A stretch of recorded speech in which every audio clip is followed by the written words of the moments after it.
French ভাষায় আছে Maintenant je vais visiter pour dem Wilschatten Pahol Potsa. আসলে votre crave juste pour jour toutes les choses que je te dois হে, যার অর্থ এই যে ফ্যাসিবাদ কখনোই হঠাৎ করে ট্যাঙ্কের গর্জনে কিংবা বন্দুকের নলের মুখে জন্ম নেয় না। ফ্যাসিবাদের জন্ম হয় সংবাদের শিরোনামে, ক্যামেরার ফ্রেমে আর নিয়ন্ত্রিত শব্দ চয়নে। যেদিন সংবাদ মাধ্যম সত্য প্রচারের দায়িত্ব ছেড়ে ক্ষমতার প্রচারক হয়ে ওঠে, সেদিনই একটি সমাজ প্রথমবারের মতো ফ্যাসিবাদের দিকে পা বাড়ায়। মাননীয় সভাপতি, বিজ্ঞ বিচারক মণ্ডলী, প্রতিপক্ষ ও যারা শুনছেন, শুভ সন্ধ্যা। আজকের বিতর্কের বিষয় নির্ধারিত হয়েছে সংবাদ মাধ্যমে ফ্যাসিবাদী চিন্তার সামাজিক ভিত্তি নির্মাণে মুখ্য ভূমিকা পালন করেছে পক্ষে অবস্থান করছি। প্রথমে চলে আসি সংজ্ঞায়নে। সংবাদ মাধ্যম, আজ আমরা সংবাদ মাধ্যম বলতে বোঝাচ্ছি সেই কাঠামোকে যা রাষ্ট্রের লাইসেন্সধারী এবং যাদের তথ্যের দায়বদ্ধতা আছে, অর্থাৎ সকল টেলিভিশন চ্যানেল, প্রিন্ট মিডিয়া, সংবাদপত্র এবং তাদের ভেরিফাইড ডিজিটাল পোর্টাল। লক্ষ্য করুন, আজ ফেসবুক পেজে যে কোনো খবরের ভিডিও দেখলেই তা সংবাদ মাধ্যম হয়ে যাচ্ছে না। যদি সেটি সময় টিভি, বিটিভি বা অন্য কোনো নিবন্ধিত প্রতিষ্ঠানের ভেরিফাইড পেজ হয়, তাহলে আমরা সেটিকে সংবাদ মাধ্যম বলে সংজ্ঞায়িত করছি। কথায় আছে সংবাদ মাধ্যম সমাজের আয়না। তবে দুঃখ ভারাক্রান্ত মন নিয়ে বলতে হয় মাননীয় সভাপতি, সেই আয়না আজ ভাঙা এবং সেই ভাঙা আয়না দেখেই আমার সমাজের মানুষ পথভ্রষ্ট হচ্ছে। এবারে আসছি ফ্যাসিবাদী চিন্তা। ফ্যাসিবাদী চিন্তা হলো এমন একটি মানসিক ও রাজনৈতিক প্রবণতা যা ভিন্ন মতকে শত্রু হিসেবে গ্রাহ্য করে, কর্তৃত্ববাদকে স্বাভাবিক করে তোলে এবং ভয়ের মাধ্যমে একক চিন্তাধারার আধিপত্য বিস্তার করে, যার জ্বলন্ত উদাহরণ আমরা গত 15 বছর ধরেই দেখে আসছি। এবার আসছি সামাজিক ভিত্তি নির্মাণ। সামাজিক ভিত্তি নির্মাণ বলতে বোঝাচ্ছি সমাজের এমন মানসিক গ্রহণযোগ্যতা, নৈতিক বৈধতা ও সমর্থন সৃষ্টি করা যার উপর কোনো মতাদর্শ দীর্ঘ মেয়াদে টিকে থাকতে পারে।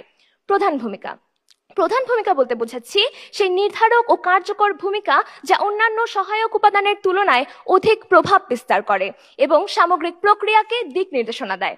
লক্ষ্য করুন, আজকের বিষয়ের যে সংবাদ মাধ্যম রয়েছে সেটির সাথে প্রত্যয় যুক্ত করার মাধ্যমে বোঝানো হচ্ছে ফ্যাসিবাদী চিন্তার ভূমিকা অন্যান্য সহায়ক উপাদানের তুলনায় এখানে মুখ্য। বিজ্ঞ প্রতিপক্ষ, আজ আমরা কখনোই বলছি না যে কেবলমাত্র সংবাদ মাধ্যমের ভূমিকাই এখানে একমাত্র ভূমিকা হিসেবে কাজ করছে।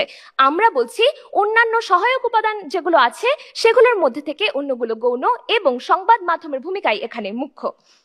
আমি ও আমার দল তথ্য ও তত্ত্ব প্রদানের মাধ্যমে আজ এটাই প্রমাণ করে যাব।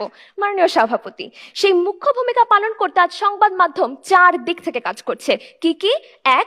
সত্য বিকৃতির মাধ্যমে জনমত নিয়ন্ত্রণ। 2. ভয় ও ঘৃণার রাজনীতি তৈরি। 3. ভিন্নমত দমনে নৈতিক বৈধতা প্রদান। ও 4.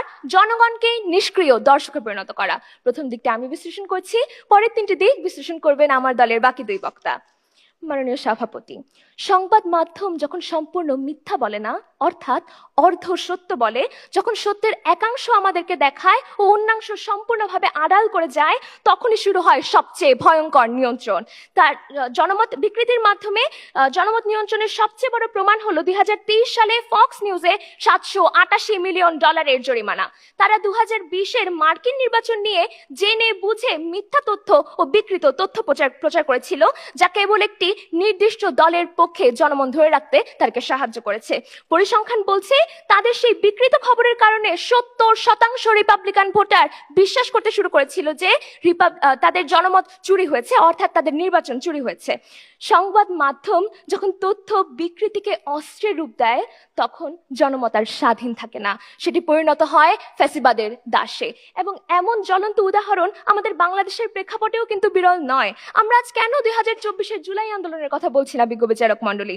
লক্ষ্য করুন, যখন জাতিসংঘের ফ্যাক্ট ফাইন্ডিং রিপোর্টের মাধ্যমে আমরা তথ্য পাই জুলাই বিপ্লবে 650 জনের বেশি মানুষ, আমি আবারও বলছি 650 জনের বেশি মানুষ নিহত হয়েছিল, তখন আমাদের মিডিয়াগুলো কি করেছে জানেন? তখন তারা ঘাতকের বন্দুকের নলে পবিত্র শিলমোহর মেরে দাবি করেছিল তারা শান্তি রক্ষা করছে। যে মিডিয়া 650টি লাশকে কেবল দায়িত্ব পালন বলে ট্যাগ দিতে পারে, সেই মিডিয়ায় কি আজ ফ্যাসিবাদের প্রধান খুঁটি নয়? প্রশ্ন করে যাচ্ছি বিজ্ঞ প্রতিপক্ষের কাছে। এই মুহূর্তে একটি ঘটনা মনে পড়ে গেল। হীরক রাজার দেশে সিনেমায় রাজার মন্ত্র ছিল, জানার কোনো শেষ নাই, তাই জানার চেষ্টা বৃথা। আর সংবাদ মাধ্যমের গোপন মন্ত্রটা কি জানেন? সেটি হলো মগজ ধরায় সাঙ্গ করো, আমাদের খবরটিকেই তোমরা ধন্য করো।